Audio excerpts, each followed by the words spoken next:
Hi there, I'm going to show you how to change the battery on this Toyota key fob. This one is out of a Toyota Yaris, and what you need is a flat blade screwdriver, and then you also need your replacement battery. This takes one of these 2025, and they can be purchased on Amazon, very inexpensive, and there's a link below in the description that will take you straight there.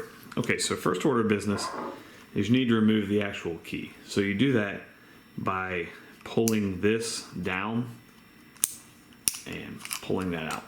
Okay. Next step is on either side, there's kind of a latch there, and you can just kind of pry like that, and you can see it's separated a little bit.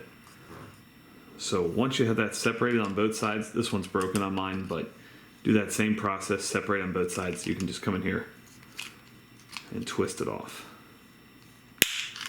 All right. Now, this is battery cover. Just take that off with your finger, and there's your actual battery. So you can use your screwdriver, pull that out, and then take your new battery and put it in so that the plus side's facing up. The writing is on the plus side. Replace your cap, and then putting this back is just as easy as a nice firm squeeze. And then put your key back, and you're all set. Thanks so much for watching. Make sure you hit that thumbs up button.